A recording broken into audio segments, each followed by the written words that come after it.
महाराष्ट्र के मुख्यमंत्री उद्धव ठाकरे ने बुधवार को नासिक के एक अस्पताल में ऑक्सीजन रिसाव की वजह से गैस आपूर्ति बाधित होने से मारे गए 22 रोगियों के परिजनों को 5-5 लाख रुपए की आर्थिक सहायता देने की घोषणा की। राज्यसभा सांसद दीपेंद्र हुड्डा ने हरियाणा में तेजी से बढ़ते कोरोना संक्रमण के इस दौर में भी अपनी टीम के साथ सक्रिय होकर लगातार लोगों को मदद पहुंचा रहे हैं।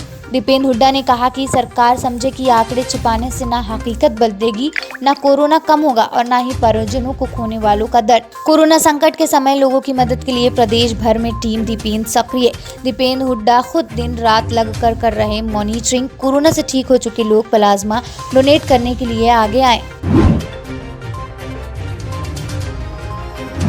पूरे देश में कोरोना वायरस के बढ़ते मामलों से हाहाकार मचा हुआ। कोरोना संक्रमण से बचाव के लिए अस्पतालों में रेमडेसिविर इंजेक्शन की सबसे ज्यादा मांग है।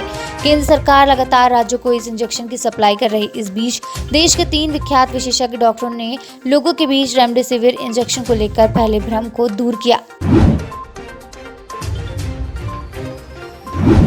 समाजवादी पार्टी के राष्ट्रीय अध्यक्ष अखिलेश यादव ने यूपी की बीजेपी सरकार पर कोविड-19 की पहली लहर से कोई सबक नहीं लेने का आरोप लगाया। अखिलेश ने बुधवार को कहा, यही वजह है कि ये महामारी पहले से विकराल रूप में सामने खड़ी है। ऑस्ट्रेलिया और भारत के विशेषज्ञ आर्टिफिशियल इंटेलिजेंस, अगली पीढ़ी की दूरसंचार तकनीकी, 5G, 6G, internet of things, quantum computing, synthetic biology, blockchain और बिग डेटा जैसे महत्वपूर्ण और उभरती हुई प्रौद्योगिकियों के विकास पर काम कर रहे हैं। दक्षिण चीन सागर में चीन के साथ बढ़ते तनाव के बीच अमेरिका की आक्रामक रणनीति ने दुनिया में तहलका मचाया हुआ है। सोशल मीडिया पर अमेरिकी वायुसेना के 4 F-16 लड़ाकू विमान की तस्वीर वायरल हो रही।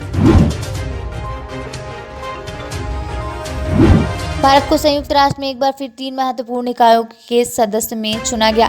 इसी साल जनवरी की शुरुआत में भारत ने संयुक्त राष्ट्र सुरक्षा परिषद के अस्थायी सदस्य के तौर पर अपनी पारी की शुरुआत की थी। इस बार संयुक्त राष्ट्र आर्थिक एवं सामाजिक परिषद के 3 निकायों के लिए भारत का निर्वाचन किया गया। रूस के राष्ट्रपति व्लादिमीर पुतिन ने बुधवार को पश्चिम को कड़ी चेतावनी देते हुए कहा कि रूसी सुरक्षा हितों को नुकसान होने पर उनका देश त्वरित और सख्त जवाब देगा। भारतीय प्रौद्योगिकी संस्था खड़गपुर ने सफलतापूर्वक अपने स्वास्थ्य देखभाल उत्पाद कोपीरैप को व्यावसायिक आधार पर लॉन्च कर दिया।